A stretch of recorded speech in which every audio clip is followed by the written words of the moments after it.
Dun dun dun dun dun dun JoshCast dun dun dun dun. Oh, it's a podcast that's still going. Dun dun dun dun dun. Oh, we have no idea why. Dun dun dun dun dun dun dun dun dun. Key change podcast. Dun dun dun dun. Oh, who will live? Who will die? Who will be reborn? Dun dun dun dun dun dun. Oh, might there be vampires involved? Dun dun dun dun dun dun. JoshCast. Dun dun dun dun. Probably not vampires. Dun dun dun dun dun dun. But we'll see. Dun dun dun dun dun dun. JoshCast. All right, here we are. Hello. How am I feeling today? Excellent question. Here's what I've been struggling with. I am. I'm actually okay. No, I'm not. No, I'm not okay. What am I saying? I'm not okay. I'm miserable. There we go. There's the truth. There it is. There's the truth. The truth juice. I'm very lonely. But at the same time, it's so nice to be alone. I can... And this is interesting. I saw another comedian talk about this very similarly to what I'm talking about. And... I can't get it out of my head the way that she said it. Now I'm afraid that I'm being too similar. I'm afraid that I'm being too similar to this other comedian's take on the fact that they're alone, but at the same time they are not too happy with anyone around them. I can relate to that, and what's weird is I want to complain about it, but another comedian has talked about complaining about it, and the fact that I am having to compete with other comedians talk about their loneliness, I feel like right there, that's a symptom that the human race, maybe it's done. Maybe we're done. Maybe we're done with this human race. I don't know. Two comedians talking about being lonely. One of them that we know of, that's me, afraid that it's going to cause plagiarism problems.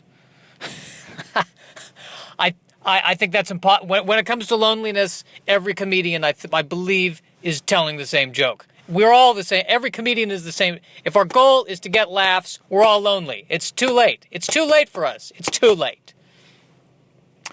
I saw this.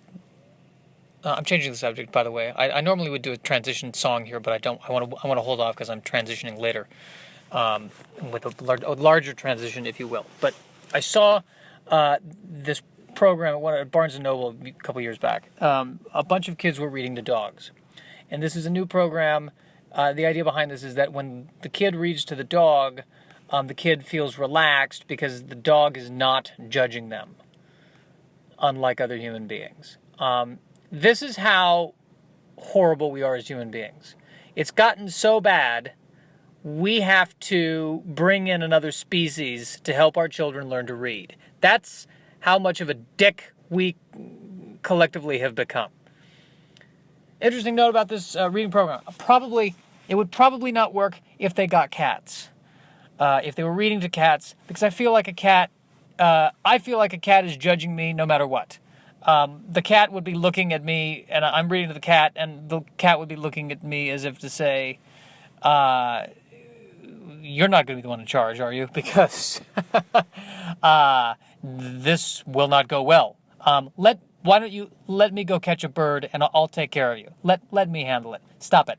You're hurting yourself. Let me handle it." So I don't know what to do about the loneliness thing. I don't want to date. I really don't. I hate dating. I hate the whole process of dating. The thing is, actually, now that I think about it, I've only been on 3 dates, but all 3 dates involved people I already knew. What I've never really tried before is meeting someone totally new on a first date. I've never tried that before, and that's why I still have my hair. Knock on wood. Poo, poo, poo.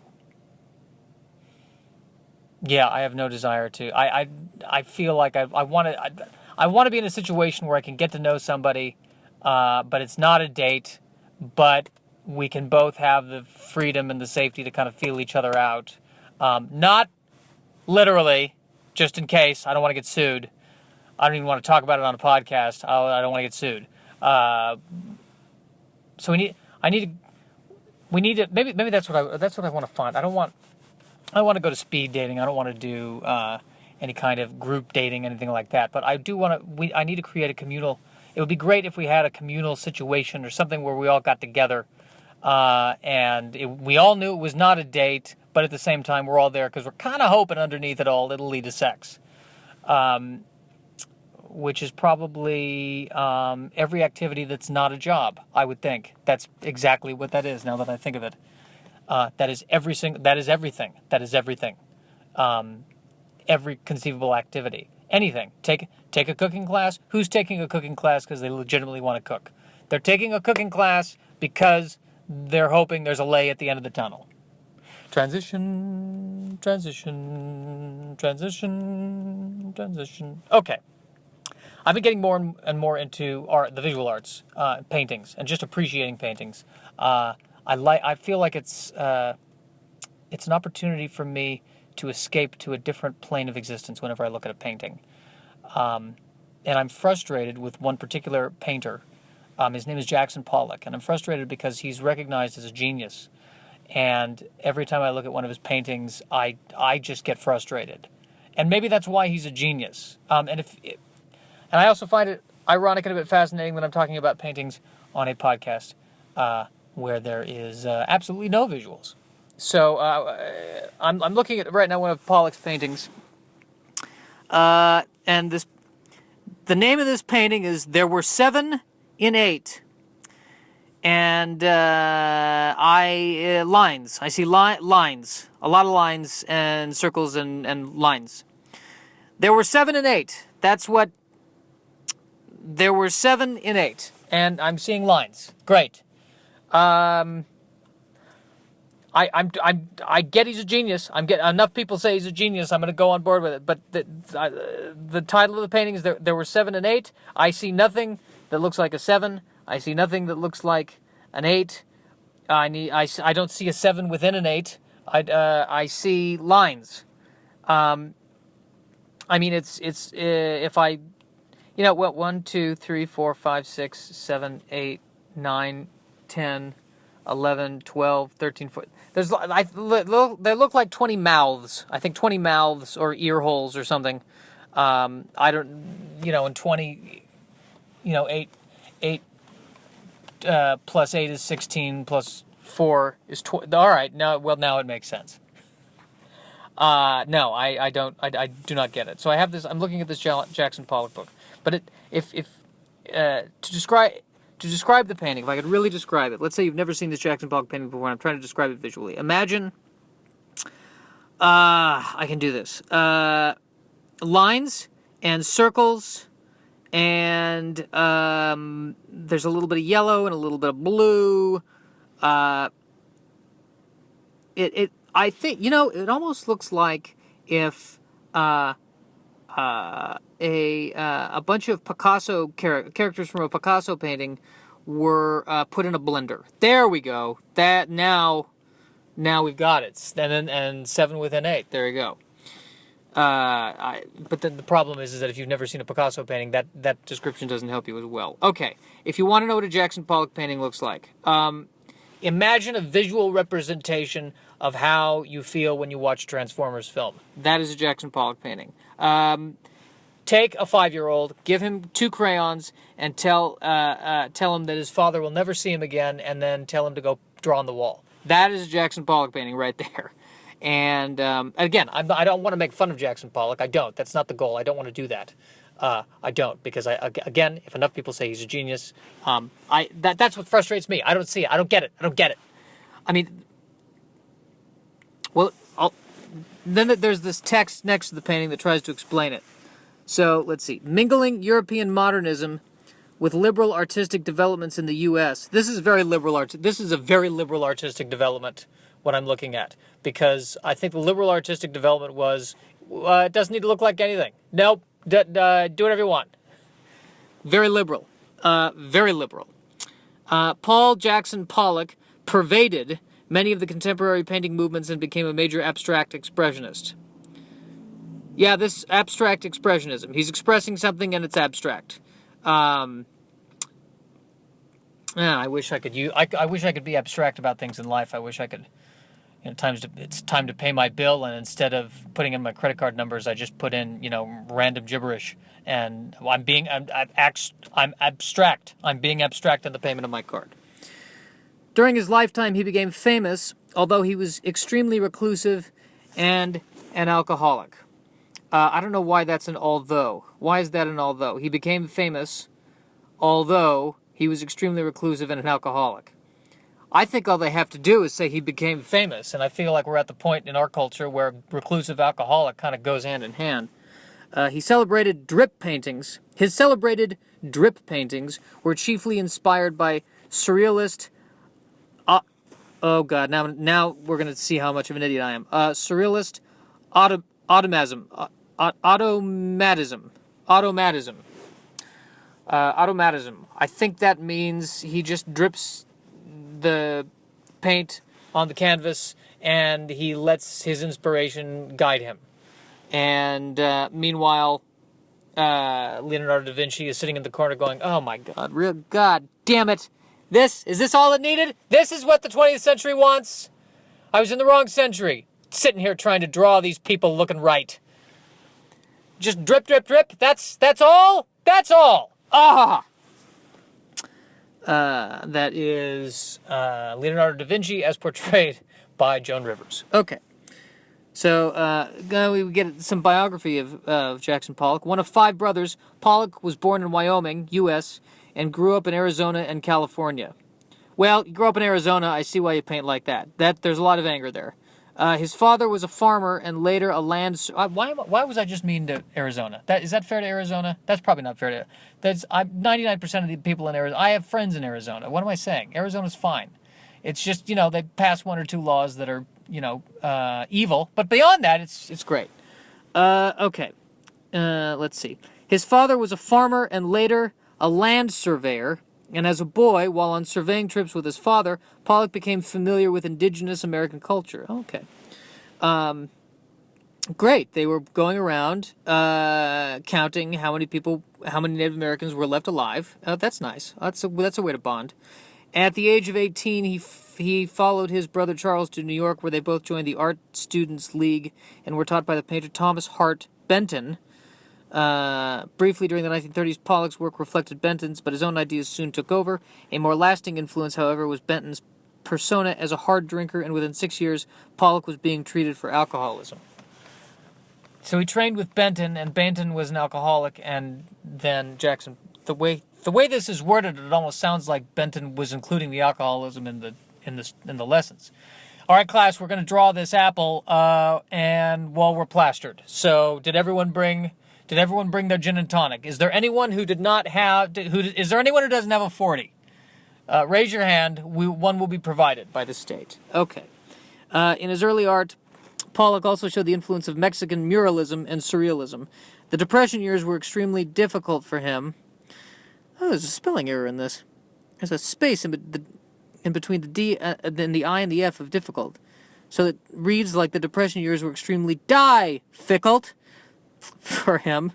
And from 1935, he worked with the WPA Federal Art Project, a group that was created to employ out-of-work artists and to provide art for schools, hospitals, and libraries. Oh, my God. So during the Depression, they had a federal art project. They were paying out-of-work artists to provide art for schools, hospitals, and libraries. Why does it take a depression for a society to become enlightened? Is that how bad things have to get for people to go, maybe we should pay artists? Gee, gah. All right. That pisses me off. Okay, so let's see. When the project ended in 1942, Pollack's painting style developed from some representation to a completely abstract approach of swirling colored lines. Oh yeah, okay, that's how to describe the painting. Swirling colored lines. His first received critical attention when his paintings were shown in an exhibition in New York in 1943 alongside works by Picasso. Okay, that's nice. That's good. And Picasso's going, at least I have a face.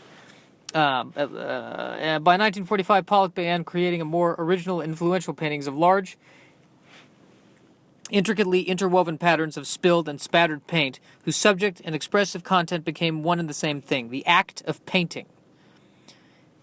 So what we're seeing here is not necessarily a visual, something that's supposed to be specifically visual. It's supposed to just represent the act of painting in and of itself.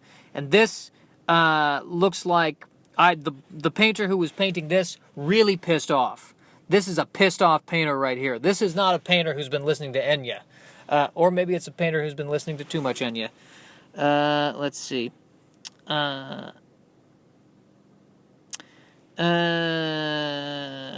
Even his technique was unconventional. He spread a length of unprimed canvas on the floor and tacked it onto boards rather than stretching it over a frame on an easel. He said, "On the floor I am more at ease. I feel nearer, more a part of the painting, since this way I can walk around it, work from the four sides, and literally be in the painting." That's pretty cool right there. I like that. That's really cool. That is cool. I like that idea. I need to be like that with... I don't think that would work as a comedian, putting all the jokes on the floor, standing on... Well, it would be satisfying viscerally to stand on a Trump joke, to literally be standing on it. He abandoned brushes, splashing or pouring the paint directly onto the canvas, as he wanted nothing to come between him and the work. He aimed to express his feelings rather than illustrate them, so his emotions would emerge as he applied the paint. Yeah, that's what I said. Pissed off. A lot of pissed off emotions. In rejecting references to the outside world, viewers were free to interpret the works as they preferred. I am free to interpret this as I prefer. How do I interpret this? This is the 405 at rush hour. Excellent. I pass. In 1945, he married the artist Lee Krasner, who became an important influence. In 1956, he gained the nickname Jack the Dripper as he achieved fame or notoriety, but was deeply insecure and needed constant reassurance. Pollack's premature death in a car crash enhanced his image as one of the legends of modern art. There were 7 and 8. This is one of Pollack's first abstract expressionist paintings. His process of painting became a ritual and an important part of the work. He dripped paint on different consistencies, concentrating on his own inner thoughts. His canvases have no focal areas, and his palette is reduced, but as the paint is not blended, colors appear quite vibrant. Okay, so now I'm looking at this painting again. I see. Okay, so Jackson Pollack wants me to interpret the painting for myself. So the first thing I see is a penis. Great. Perfect. Right in the middle of the painting, I see a penis and 2 balls. That's what I see. All right. Good. Very good. So what's happening here is that Jackson Pollack is the genius and I'm the failure. That's what's going on. Good to know. Good to know. What else? I see, I also see, when I look at it, I see hundreds of depressed people. Yeah, upside down depressed people. Hundreds of depressed people who are, and I see someone, I also see, it looks like I see a face, it's a woman and she's just not having it. I feel like she's a woman and she's wearing she's wearing one of those knit, hats, a knit cap. So clearly from Silver Lake, and she is just not having it. I think she's at she's in the audience. She's watching me doing comedy. I'm looking at my audience. That is what I'm looking at when I'm doing, I'm looking at my own audience. God! Jackson Pollack. God! All right. I see the genius now, Jackson. Thank you. Thank you for showing me myself, Jackson. Thank you for showing me myself. This is the end of the podcast,